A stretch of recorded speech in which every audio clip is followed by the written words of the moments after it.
I'm Allie with Potomac Bead Company, and today I'm going to do a tutorial for you featuring our StormDuo bead. So the cool thing about the StormDuo bead is that it has that nice kind of S shape going onto it, and we're going to be working with the StormDuo bead for this Stormy Eye bracelet that we are creating. And the Stormy Eye bracelet, if you need any of the materials to create this, below the video here there's a little date stamp that says when the video was created and what day it was published. Underneath there's a little link to purchase from us at PotomacBeads.com and PotomacBeads.eu. The Stormy Eye bracelet, when you're checking it out, we are going to be using some RounDuos, some StormDuos, and then 8s and 15-0 seed beads. As well, you'll need a clasp and 2 needles. Also, if you are looking to get started with this bracelet here, you may want a cup button for a clasp.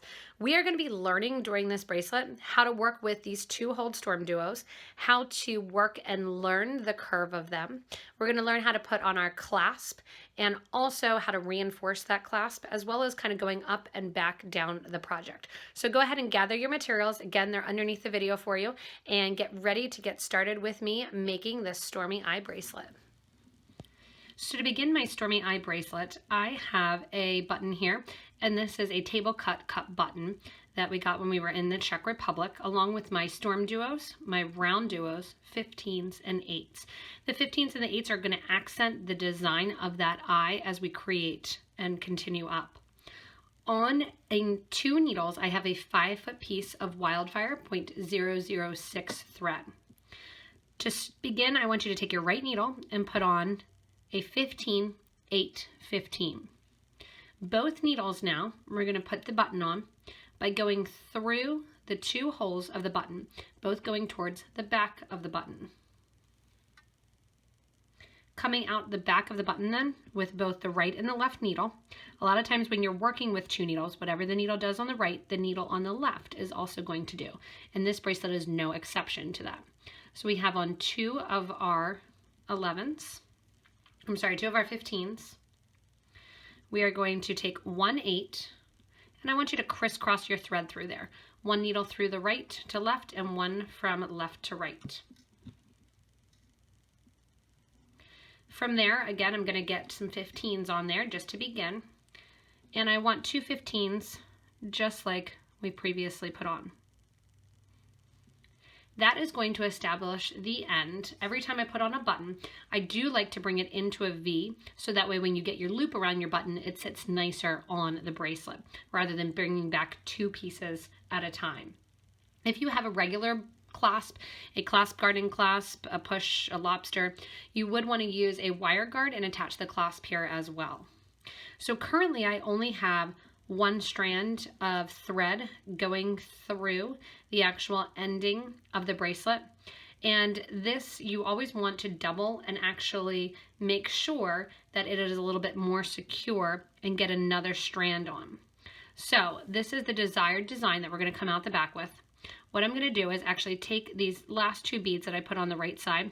I'm just going to take them off the needle by going back through them. We'll put them back on, and what I want to do is reinforce by going back around. So the thread's coming back around through that button, through the beads that sit above the button, through the 15-0s below it, out the 8. So it just circled around, and then those 2 15s go back on. So I put the 2 15s on originally to show you what the look is and what we're getting, and just showed you how to reinforce so you have 2 strands going through there.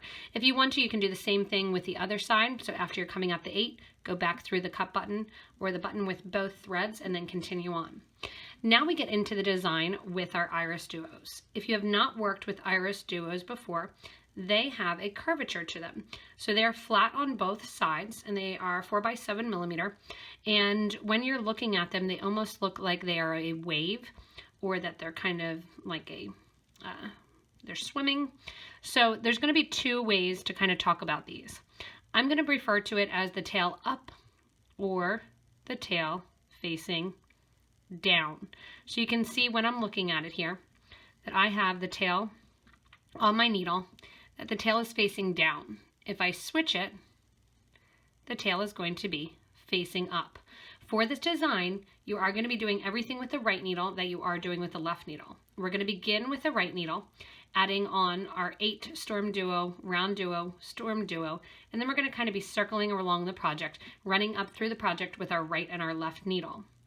To begin the project, if you need to, we're going to have the StormDuos so they are touching at the top, meaning you are going to be stringing them on in opposite ways. So when you are stringing them on, we are going to string them so that they are going to cup the RounDuo. To do so, I'm trying to lay these out here for you so you can see, you are going to have the 2 upper tails kind of facing out like that, and that will catch on and have the RounDuo in the middle. So with my right needle, and again, anything with the right is going to repeat it with the left, you're going to put on your first StormDuo with that needle that you're going through, that tail on the left-hand side is facing up. Grab one of your RounDuos, and then you're going to face that tail down when you grab the second one. So it's going to be opposite.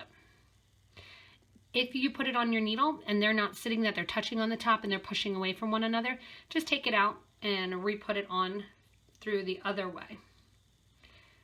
On the left-hand side now, I'm not going to be adding another RounDuo, but I am adding 2 more StormDuos. To add my StormDuos, again, I want them to sit so that way they are facing one another at the top, and I'm going to put them on first that the tail's facing up, go through my RounDuo, and then the tail is going to be facing down on the second one. So I have my tail facing up, going through that same RounDuo through our second hole of the RounDuo. And then the next one there, and I'll pull it tight so you can kind of see what's happening. The next one there, I want that StormDuo so that it is facing, that the tail there is up. This next tail that I pick up is going to be facing down. So I have that little curvature with the tail facing down. And after you do like 2 of these and work with them a little bit, it gets much easier to kind of figure that out. Once you pinch the threads down at the bottom, you should see that nice eye for that Stormy Eye that we're creating. Coming out the top then of the StormDuos, with my right needle here, I would like you to pick up 3 15s, and those 3 15s are going to go, we're just dealing with the right needle right now, the left needle is just kind of hanging out. We're going to go from the inner left-hand hole to the right-hand hole of that StormDuo. At the same time, we're going to go through the second hole of the StormDuo below it. So the needle is going to come back towards that button.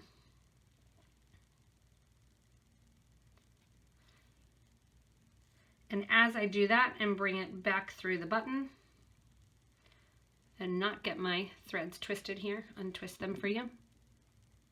So I'm going back through and back down. Those 3 beads then are going to decorate the side of that StormDuo.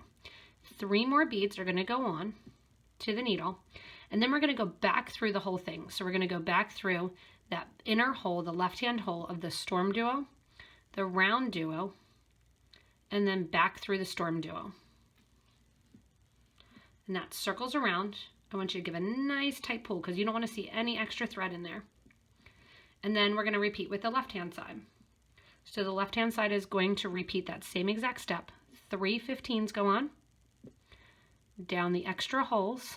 So those 3 15s are going to sit exposed on the outside of the StormDuos. 3 more 15s, again, to sit so that way the thread's not exposed. And then back through the RounDuo and the inner holes of the StormDuo. Give a nice tight pull, and that gets my eye situated right in there. So you can see that's the start, and that's going to repeat every time we do this. These little sections of our eyes are going to sit separated by our 8 OC bead. That being said, you can separate these with anything. So that's kind of the cool idea of them, is that in this shape, in this pattern that we're doing, you can separate it out and keep them as far apart or as close as you want. So an 8 OC bead goes on each needle, and that drops down next to your StormDuo. If you want to, you can even take another bead, say like one of the 15 O's, crisscross that, just like we did with that first 8-0. Crisscross there, pick up another 8 on each needle, and then go into our design again. So to start out the design again, and these beads will just sit kind of right there at that X. To start the design again, we're going to begin with our storm duos again. We want to make sure that we're facing the first one, tail facing down. You can see the tail's facing up there. The easy way to correct that is just to grab the other hole, which when you flip it will be the tail facing down. So that tail, oh, I'm sorry, the tail's going to face up there on the first one. Then we do our round duo, and then are going to get our tail facing down. Again, you want to make sure that those beads are kind of cupping in there and that they're going to pinch at the end. Drop that down on the design. Pick up the other side here. Same deal, facing up with that storm duo. Grabbing our round duo, and this could also be a round trio in here if you wanted to do that. Get another storm duo in, this time with that eye facing down there, that little curve. Pull nice and tight. Let those sit to make sure that you have them established in the correct direction, which they are, and then we're going to continue with our 15s. So I guess since I did it on the video, I'll just leave that 8 with the 15s in the middle as my spacer between these. So they'll sit a little bit further off than the ones with the Aztec gold here. 3 of our 15s on the needle. Go through the storm duo. If you wanted to decorate the outside, you could also swing around and decorate that outside as well. It's got a nice basic bracelet when you're looking at it.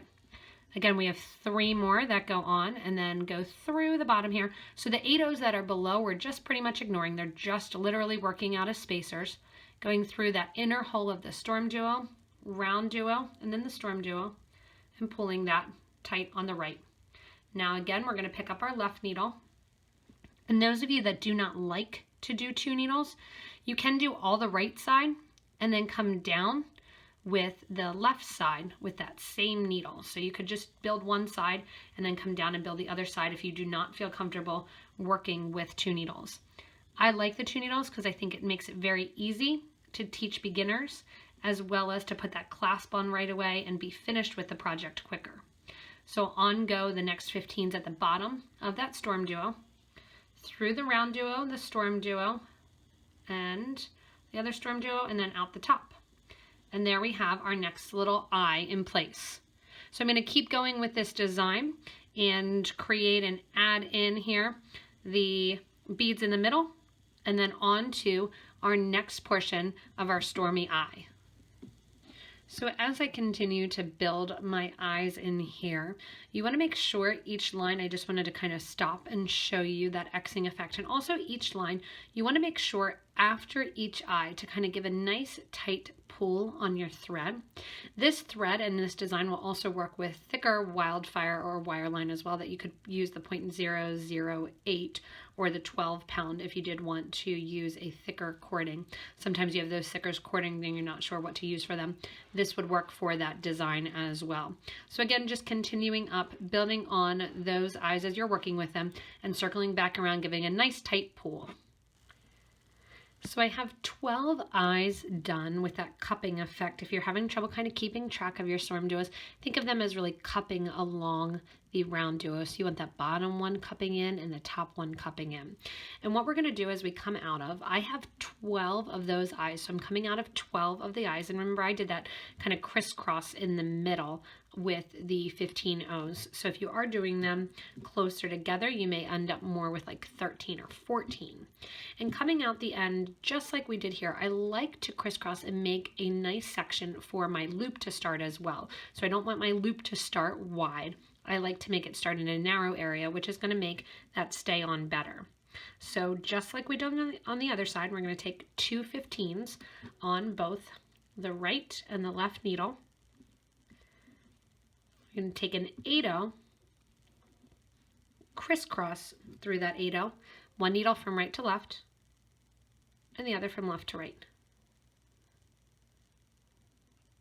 That's going to sit right along the top then of that last eye. From here, I'm going to alternate picking up my 15s and my 8s, to get a loop that's big enough to go around my button. You can also, if you want to, do all 15s, you can do all 8s. If you have a clasp that you wanted to use that you're using wire guards with, now's the time to put that on as well.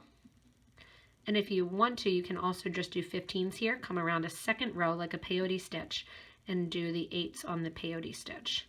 So you can watch a number of different videos that we have on doing the different clasps here as well. Once you know you have enough seed beads on, that your loop is big enough for your button to fit through, we're going to reinforce that loop. So remember when we did the start, we brought one needle back around and swung around to make 2 threads going through that loop. Here on this side, we're going to do kind of much of the same effect here. I'm going to take 2 of these off here, make it a little bit smaller. With the needle that's in my hand that has all the beads on, I'm going to swing back through in a circular direction through that same 8/0 seed bead that we crossed through. That's going to pull that loop in and make that loop at the end. With the needle that then is in the left hand or the left side, I'm going to switch and hold it with the right. We're going to reinforce that whole loop. That gets another piece of thread going the whole way through the loop of the project here.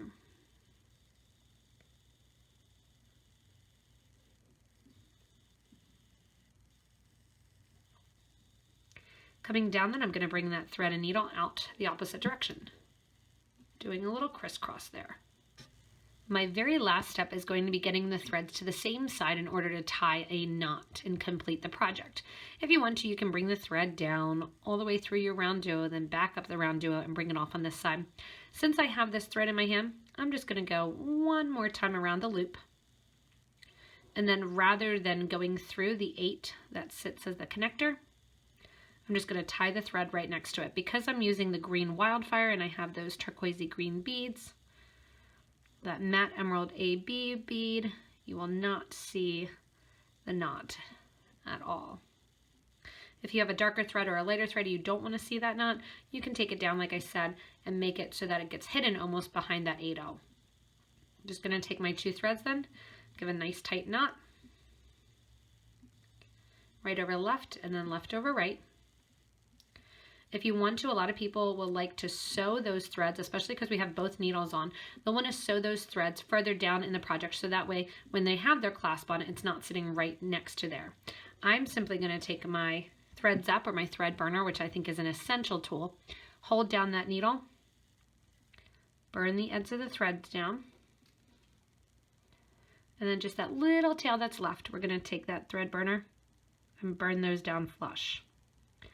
What this does is it creates a little ball at the end of the thread, and that way it makes it harder for that knot that we just made to come apart. After you have those thread ends burned down, you are completely finished with your project, and this fun Stormy Eye bracelet is ready to wear. Again, I hope you really enjoy using these StormDuos. We are super excited about them and super happy to have you learn all the new techniques and the different designs that we have coming out with them. If you need any of the materials, again, at the beginning of the video, I kind of said what they were below the video. There's also that date stamp that says when the video was created. Click on the links there to shop with us at PotomacBeads.com and PotomacBeads.eu. Also, if you want to, you can subscribe to this YouTube channel. You'll get regular updates on awesome things like the new StormDuos that are coming to you, as well as different projects that we create.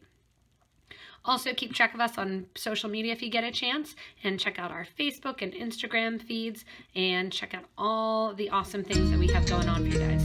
Thank you so much for watching, and have fun playing with these awesome new StormDuo beads.